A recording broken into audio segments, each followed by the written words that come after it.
नमस्कार, आप देख रहे हैं A1 उत्तराखंड और आपके साथ मैं हूं आशीष तिवारी। बुलेटिन में सबसे पहले बात करेंगे उच्च शिक्षा मंत्री के दौरे की।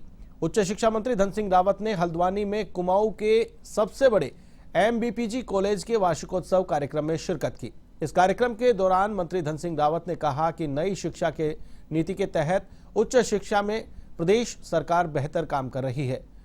प्रदेश सरकार ने राज्य के हर ब्लॉक में एक डिग्री कॉलेज खोलने का लक्ष्य रखा है, जिस पर काम शुरू कर दिया गया है।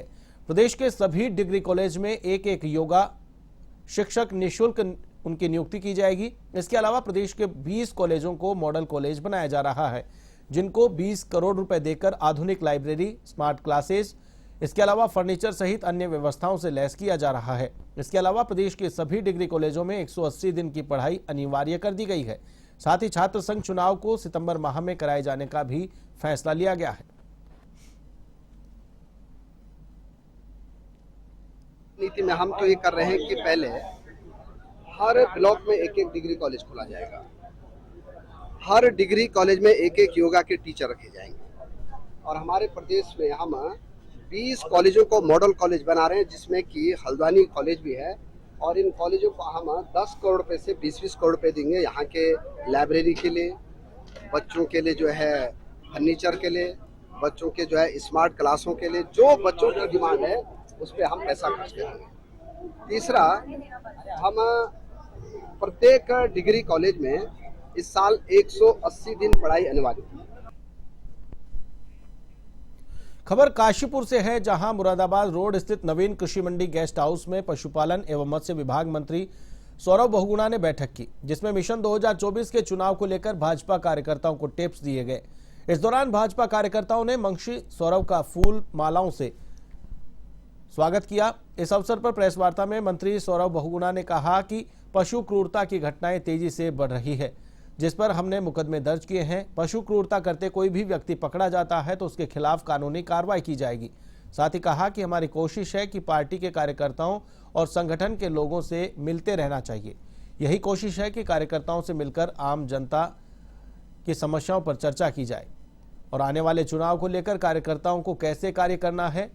पिछले 1 महीने से हमारा महा जनसंपर्क अभियान भी जारी है। हमारी ग्राम पंचायत शंकरपुर मुदपुर में जो घटना घटी है, उस विषय पर प्रकाश डालने के लिए हमने प्रेस वार्ता अपने घर पर बुलाई है। ठीक, और क्योंकि भविष्य में ऐसी कोई घटना ना घटे, क्योंकि यह सब जो हुआ अच्छा नहीं हुआ है। क्योंकि हम सभी मिलजुल कर रहते हैं, आपसी भाईचारे से यहाँ पर रहते हैं। क्योंकि हमारा जो हिंदुस्तान है सभी धर्मों से मिलजुल कर बना है, तो सभी धर्मों का सम्मान करना चाहिए। इतने समय से यहाँ पर कांवड़ यात्रा चलती आ रही है, लेकिन आज तक अब कभी भी ऐसा नहीं हुआ है। क्योंकि यह घटना जब घटी है तो आगे भी ऐसी घटना ना घटे। मैं पुलिस कर्मचारियों से अपील करती हूँ कि इस घटना पर प्रकाश डालें। मुख्यमंत्री पुष्कर सिंह धामी के दिल्ली दौरे के दौरान यूसीसी की चर्चा को लेकर कांग्रेस प्रवक्ता ने भाजपा सरकार पर तंज कसा। कांग्रेस की प्रदेश प्रवक्ता गरिमा दसोनी ने राज्य सरकार को आड़े हाथ लिया। गरिमा ने कहा कि भाजपा सरकार के मुखिया जब भी दिल्ली दरबार पहुंचते हैं, यूसीसी की चर्चा गर्म होने लगती है, जबकि हकीकत यह है कि उत्तराखंड का यूसीसी वर्तमान में त्रिशंकु बना हुआ है। ना तो राज्य सरकार के पास यूसीसी की अंतिम रिपोर्ट आई है। ऐसे में जब रिपोर्ट नहीं आई है तो लागू कैसे किया जा सकता है।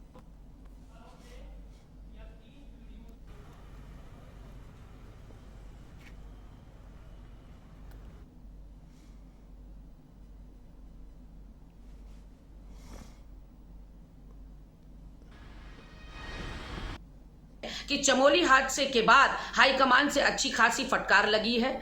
यहां उत्तराखंड भाजपा की जो इन हाउस फाइटिंग है, उसमें धामी के जो भाजपा के दुश्मन हैं वो उनकी जड़ें उखाड़ने पर उतारू हो रखे हैं चमोली के करंट वाले हादसे के बाद से। तो धामी जी टटोलने गए थे दिल्ली की मैं कितने गहरे पानी में हूं, अभी भी मैं अमित शाह और मोदी की गुड बुक्स में हूं या नहीं हूं, और यहां चला दी गई कि धामी यूसीसी पर। उत्तराखंड में बीजेपी किसानों को लुभाने के लिए किसान समृद्धि केंद्र खोलने जा रही है। हालांकि इसकी शुरुआत बीते साल अक्टूबर माह में ही पीएम मोदी ने कर दी ही थी। वहीं बीजेपी प्रदेशाध्यक्ष महेंद्र भट्ट ने इस केंद्रों के बारे में जानकारी दी।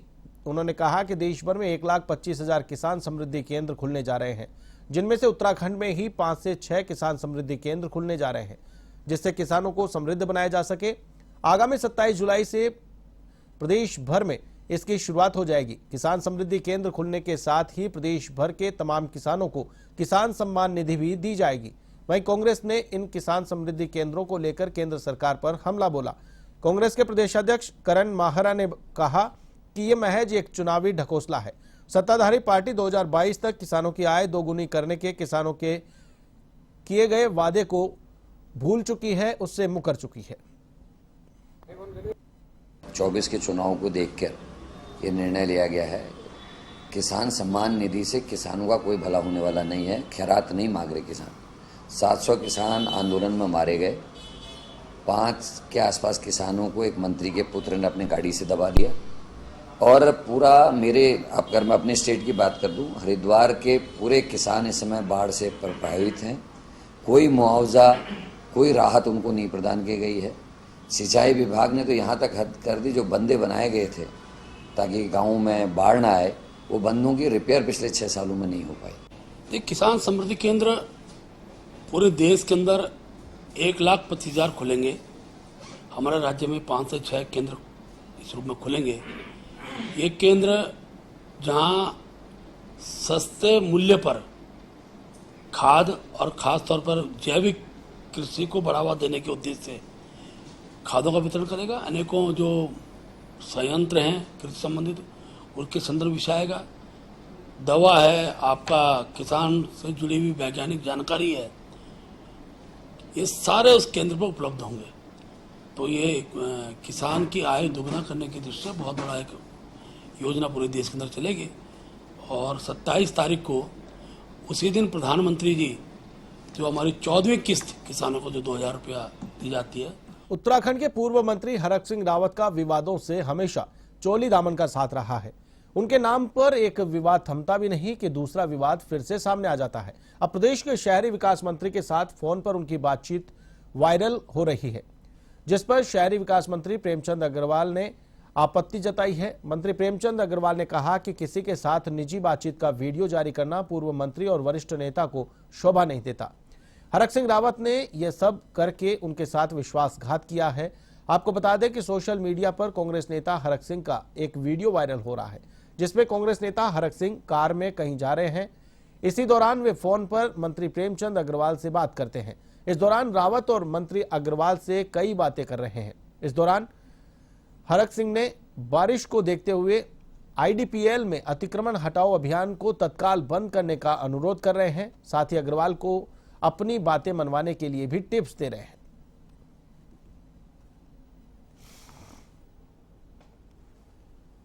रावत जी हमारे उत्तराखंड के बहुत वरिष्ठ नेता हैं, अनेकों बार मंत्री रहे हैं, नेता प्रतिपक्ष रहे हैं। जब उनका एक फोन मेरे पास आता है और जिस विश्वास के साथ मैंने उनकी बातों का जवाब दिया, और मुझे दुख के साथ कहना पड़ रहा है कि एक मंत्री के साथ उनकी वार्तालाप को उन्होंने रिकॉर्ड भी किया और उसकी वीडियो बनाई और जिसको अपलोड करके पूरे लोगों में प्रसारित किया। ये एक विश्वास खत्म करने वाला कदम मैं कह सकता हूं उनके द्वारा।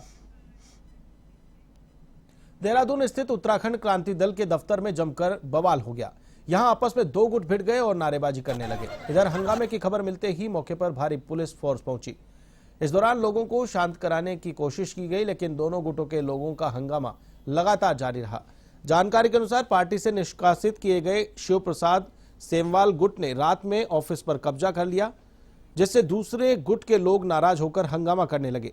यहां लगे गेट तोड़ने का प्रयास किया। हालांकि पार्टी ने निष्कासित शिव प्रसाद सेमवाल ने कहा कि पार्टी के कार्यकर्ता एकजुट हैं। केंद्रीय अध्यक्ष जल्द ही देहरादून आएंगे। इसके बाद कार्यकारिणी के चुनाव भी कराए जाने हैं।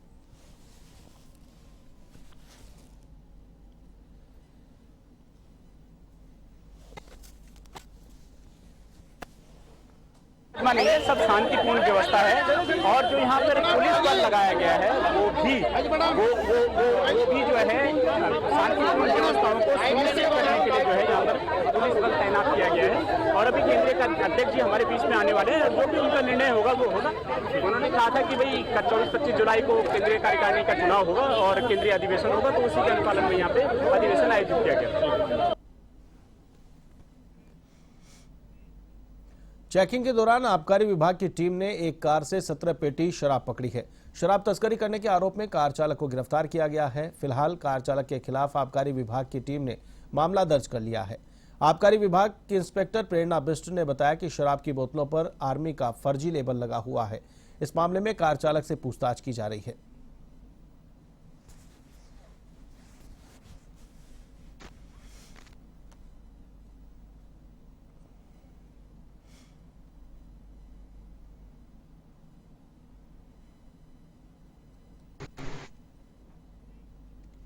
नशे के खिलाफ चलाए जा रहे पुलिस के अभियान के तहत थाना थराली थानाध्यक्ष देवेंद्र रावत के नेतृत्व में चेकिंग जारी है, जिसके तहत ग्वालदम कर्णप्रयाग राष्ट्रीय राजमार्ग पर सिमलसेन के पास एक वाहन से 11 पेटी अवैध अंग्रेजी शराब बरामद की गई है। पुलिस ने अवैध शराब की तस्करी में प्रयुक्त वाहन को सीज कर लिया है, साथ ही 2 तस्करों को गिरफ्तार भी किया है।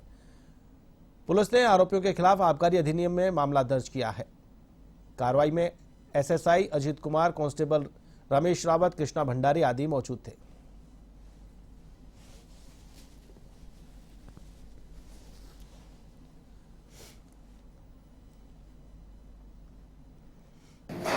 हाईवे पे जो है चेकिंग कर रही थी, तो उसमें सिमलसेन के पास मुखबिर द्वारा सूचना मिली कि एक वाहन जो है बोलेरो वाहन में शराब, कुछ लोग शराब लेके जा रहे हैं। तो पुलसारी की तरफ से एक बोलेरो वाहन आ रहा था, जिसको चेक किया गया तो उसमें 11 पेटी अवैध शराब की बरामद हुई। उसमें 2 आदमी, एक अभिषेक और एक जो है देवेंद्र नाम के 2 व्यक्तियों को पकड़ा गया। दोनों के खिलाफ मुकदमा कर दिया गया है और प्रशासनिक कार्रवाई की जा रही है।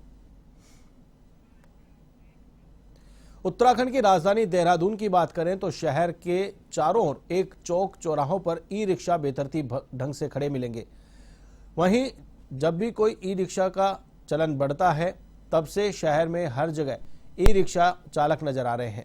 इससे चालक ई रिक्शा को कहीं भी रोककर खड़े हो जाते हैं, जिससे इलाकों में जाम लग जाता है। इधर संभागीय परिवहन अधिकारी सुनील कुमार शर्मा ने बताया कि हमारी तरफ से ओपन पॉलिसी के तहत एक प्लान तैयार किया जा रहा है। यह प्लान शहर की जनता के लिए कितना खरा उतरता है, यह तो भविष्य में देखना होगा।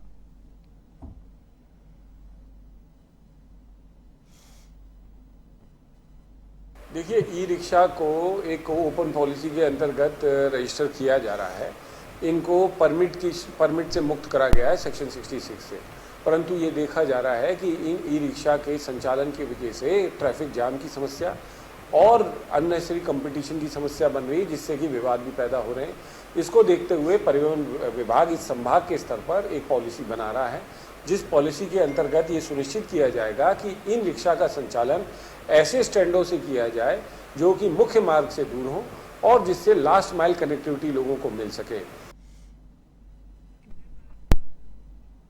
टनकपुर विधानसभा क्षेत्र से एक वृद्धा के उत्पीड़न का मामला सामने आया है, जिसमें वृद्धा ने अपने ही छोटे बेटे से परेशान होकर सीएम धामी से इच्छा मृत्यु की मांग की है।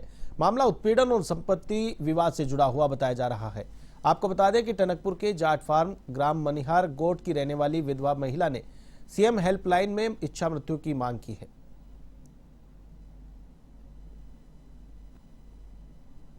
मैं सुरेश पाल सिंह जी की पत्नी हूँ।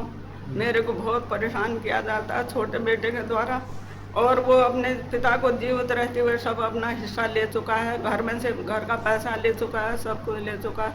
उसने अपने नाम करा दी उसकी जमीन सब कुछ, और फिर आए दिन वो जो है जो जमीन बची हुई। अल्मोड़ा शहर के लोगों को सीवर की समस्या से निजात दिलाने के लिए जारी निर्माण कार्य पर सवाल उठने लगे हैं। स्थानीय लोगों ने पेयजल निगम की ओर से डाले जा रहे पाइप और चैम्बरों के घटिया निर्माण को लेकर लिखित में शिकायत की है, जिसके बावजूद भी अधिकारियों के कान पर जूं तक नहीं रेंग रही। इधर परेशान जनता ने कहा कि समय रहते निर्माण कार्य में हो रही अनियमितताओं को ठीक नहीं किया जाता है तो प्रशासन के खिलाफ आंदोलन किया जाएगा।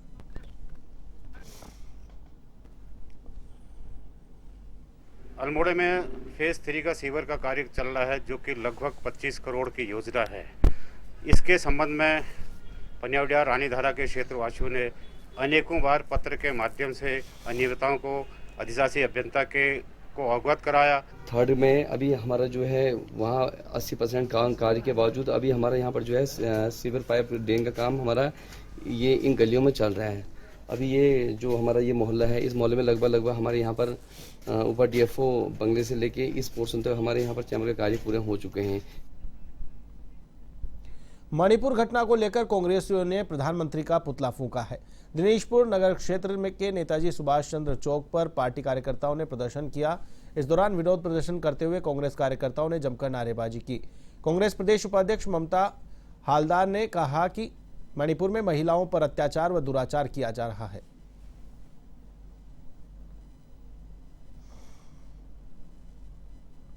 बीजेपी का कहना है वो गोदी मीडिया वाले कह रहे हैं। मैं आपको एक बात आपसे ही पूछता हूँ, मणिपुर में जो कांड हुआ, क्या आप जिन स्टेटों का नाम आपने गिनाया है वहाँ ऐसा कोई कांड हुआ है? सामान्य रूप से लोग आपस में यदि कोई हिंसा करते हैं, कानून का डंडा जिनके हाथ में यदि वो चुप बैठे हैं, वो राजस्थान वाले चुप बैठे हैं, छत्तीसगढ़ वाले चुप बैठे हैं, कोई कार्रवाई नहीं किया, तो आप बता सकते हैं।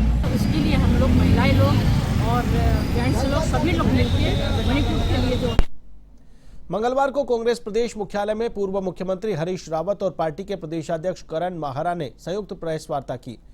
इस दौरान इंटीग्रेटेड एरो सिटी को लेकर सरकार पर कई सवाल उठाए। हरीश रावत का कहना है कि हिमालय राज्य होने के नाते उत्तराखंड में टाउनशिप का कोई औचित्य नहीं है, यह सरकार काल्पनिक बातें कर रही है। उन्होंने कहा कि पिछले कई दिनों से डोईवाला में किसान आंदोलन कर रहे हैं। यदि वहां एरो सिटी का निर्माण होता है तो किसानी और किसान दोनों समाप्त हो जाएंगे।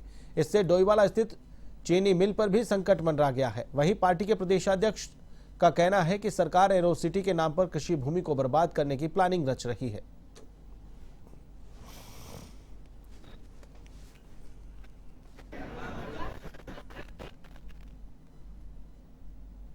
टाउनशिप का कंसेप्ट आगे बढ़ाया जा रहा है, जिसको ये सरकार लागू करने के लिए कृतसंकल्प है।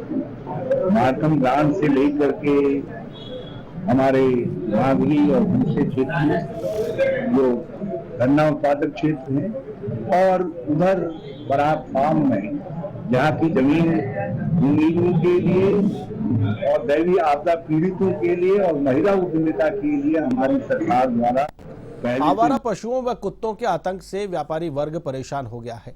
देवभूमि उद्योग व्यापार मंडल ने मंगलवार को मेयर जोगेंद्र रोतेला को ज्ञापन देकर इस परेशानी से अवगत कराया। उन्होंने शहर में गौशाला बनाने की भी मांग की। व्यापारियों का कहना है कि हर रोज आवारा जानवरों की वजह से लोग हादसे का शिकार हो रहे हैं।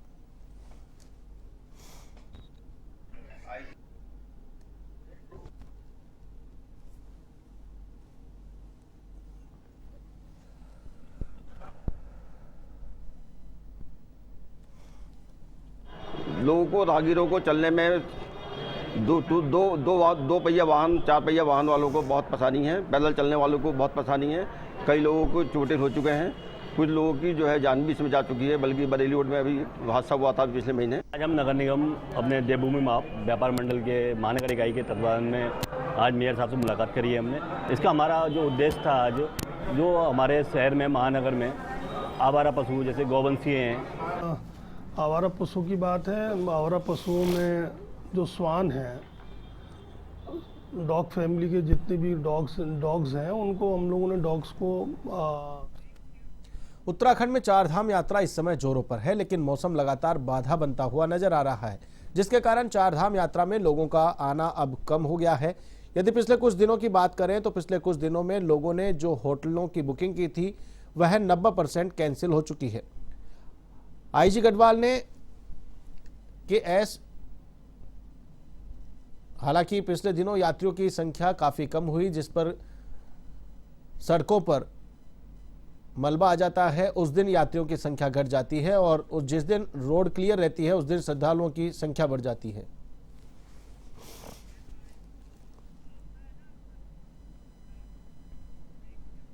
बादल फटने के कारण आई तबाही से पुरोला शहर में काफी नुकसान हुआ है, जिसको लेकर मुख्यमंत्री के सचिव और गढ़वाल कमिश्नर विनय शंकर पांडे के साथ आपदा प्रबंधन सचिव रंजीत कुमार सिन्हा ने मौके पर जाकर निरीक्षण किया। पुरोला में आपदा प्रभावित क्षेत्रों का निरीक्षण कर वापस लौटे रंजीत कुमार सिन्हा ने बताया कि पुरोला बाजार में पड़ने वाले नाले के दोनों तरफ काफी नुकसान हुआ है। हालांकि गनीमत रही कि किसी प्रकार का जानमाल का नुकसान नहीं हुआ। उन्होंने बताया कि वह जल्द ही नुकसान की भरपाई के लिए मुआवजा जारी कर देंगे, जिसके लिए प्रक्रिया चल रही है।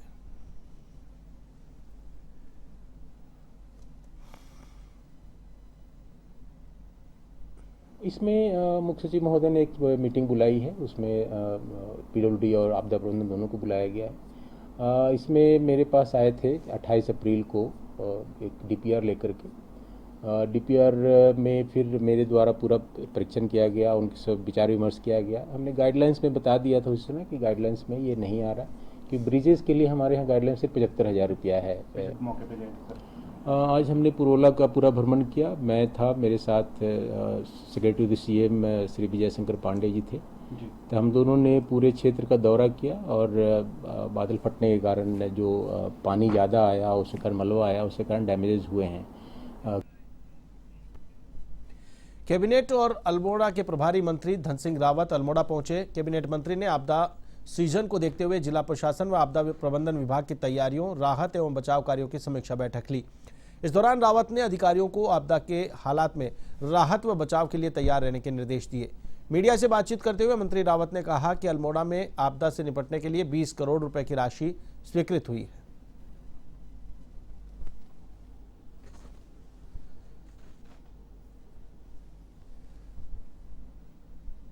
अल्मोड़ा जिला, बागेश्वर जिला और पिथौरागढ़ जिला, जो हमारे 3 जिले हैं कुमाऊं के, उनके लिए एक बड़ी सौगात हमारी सरकार ने दी है कि अब अल्मोड़ा मेडिकल कॉलेज में एमआरआई की मशीन का आज विधिवत शुभारंभ हो गया है।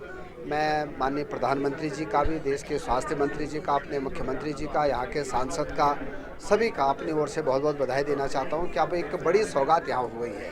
और जितने आयुष्मान के मरीज होंगे सबका निःशुल्क जो है इलाज भी किया जाएगा और एमआरआई का भी जो है उनको जो है बिना पैसे के यहाँ पे जो है। उत्तराखंड क्रांति दल के दफ्तर में सोमवार को जमकर मारपीट और हंगामा हुआ। दरअसल उत्तराखंड क्रांति दल प्रदेश की नींव रखने वाले शहीदों के परिवारों द्वारा बनाया गया एक राजनीतिक दल था, जिसने 3 बार सरकार में अपनी मौजूदगी भी दर्ज कराई।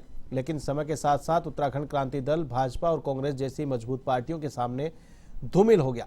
सोमवार को उत्तराखंड क्रांति दल के केंद्रीय कार्यालय के अंदर 2 गुट भिड़ गए, जिसमें एक गुट शिव प्रसाद सेमवाल का, जिन्हें पार्टी से 6 साल पहले निष्कासित कर दिया गया था। इसी गुट के कार्यकर्ताओं ने कार्यालय पर कब्जा किया तो दूसरे गुट ने इसका विरोध किया।